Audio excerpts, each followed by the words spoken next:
Class 10 का chapter 1 में section 3 में एक टॉपिक है hunger, hardship and popular revolt. इसके अंतर्गत ये जानेंगे कि किस तरह 1830s का जो डिकेड था, यानी 1830 से लेकर के 1839 तक का जो पीरियड यूरोप के हिस्ट्री में, यह वह पीरियड था जब भूखमरी, कठिनाई और विद्रोह ये आम जो है सो घटनाएं थी जो उस समय यूरोप में देखने को मिलती थी।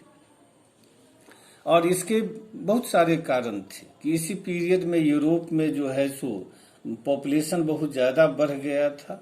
पॉपुलेशन जैसे जैसे बढ़ा वैसे वैसे जो है सो बेरोजगारी, अनएम्प्लॉयमेंट जो है सो ज़्यादा बढ़ी। काम करने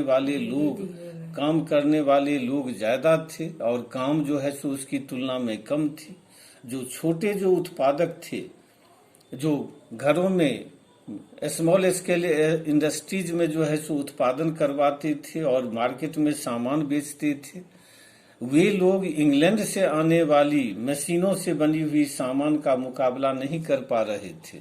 कारण यह था कि मशीन से सामान जो बनाया जाता था वो ज़्यादा सस्ता होता था और लोग उसी को पसंद करते थे खरीदना। इसीलिए लोग हाथों से बने हुए सामान जो महंगे होते थे उसको खरीदना पसंद नहीं करते थे। इसीलिए इस इंडस्ट्रीज से, स्मॉल स्केल इंडस्ट्रीज से, कॉटेज इंडस्ट्रीज से जुड़े हुए जितने भी लोग थे, वीवर थे, आर्टिजन थे, प्रोड्यूसर थे, मैन्युफैक्चरर थे, ये सभी इससे बहुत ज़्यादा प्रभावित हुए। इसी पीरियड में यूरोप के बहुत सारे इलाके ऐसे थे जहां अभी भी ओल्ड रिजिम बना हुआ था, अभी भी वहाँ पे फ्यूडल सिस्टम काम कर रहा था। जो लोअर क्लास के लोग थे, खास करके जो किसान, वे सब जो है सो सामंती कर और सामंती जिम्मेदारियों के बोझ तले दबे हुए थे। यदि ऐसी परिस्थिति में जब कभी फसल बर्बाद हो जाता था, अनाज की कीमतें बहुत ज्यादा बढ़ जाती थी।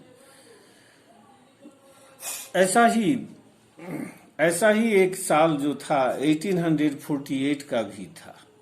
इसी साल जो है सो पेरिस में ज्यादा चीजों की कीमतें बढ़ जाने के कारण पेरिस के लोग जो है सो सड़क पर उतर आए।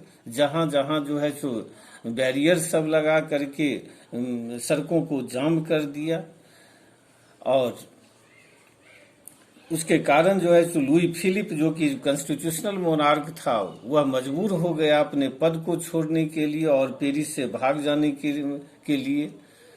फ्रांस का नेशनल असेंबली ने फ्रांस को एक रिपब्लिक डिक्लेयर किया। जो जितने भी 21 ईयर्स और उससे एबव एज ग्रुप के लोग थे, सभी लोगों को, खास करके पुरुष को जो है सो राइट टू वोट दिया गया। जॉब क्रिएशन के लिए जो है सो नेशनल वर्कशॉप की स्थापना की गई। काम की गारंटी सभी लोगों को दी गई। इससे पहले इसी तरह की एक घटनाएं 1845 में सिलेसिया, जो कि आजकल के जर्मनी में पड़ता है, वहां देखने को मिला। जब वहां के बुनकरों ने अपने ठेकेदार जो उनसे की सूती कपड़े जो है सो बनवाते थे और दूसरे तरह के कपड़े बनवाते थे, उनके विरुद्ध किया। कारण इसका यह था कि ये ठेकेदार, कॉन्ट्रैक्टर जो थे, कच्चा माल देते थे वीवर को और उनसे सामान बनवाते थे, लेकिन उनकी मजदूरी को उन्होंने बहुत कम कर दिया। 4 जून 1845 को एक बड़ी भीड़ वीवर्स की अपने अपने घरों से निकले और मार्च करते हुए अपने अपने कॉन्ट्रैक्टर के महलों की तरफ बढ़े, यह मांग करते हुए कि उनकी मजदूरी बढ़ाई जाए।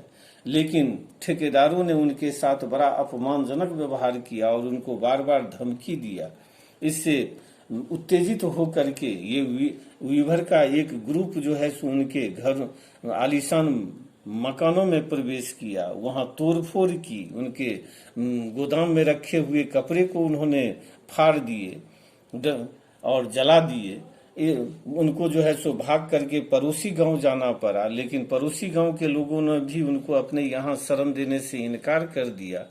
24 आवर्स के बाद जब आर्मी आई और आर्मी ने जब उत्तेजित बुनकरों पर गोली चलाई जिसमें 11 बुनकर मारे गए, तभी जो है सो ठेकेदार फिर अपने घर वापस लौट आए। तो इस तरह हम देखते हैं कि 1830 से लेकर के 1848 तक का जो पीरियड था, यूरोप में बड़ा ही उथल पुथल का पीरियड था और इसमें बहुत सारी इम्पोर्टेंट घटना घटी। 1848 का रिवॉल्यूशन फ्रांस में हुआ। इसी पीरियड में फ्रांस का इस रिवॉल्यूशन का प्रभाव पूरे यूरोप पर देखने को मिलता है। यूरोप के बहुत सारे देशों में रिवॉल्ट्स और रिवॉल्यूशन इसके प्रभाव से हुए।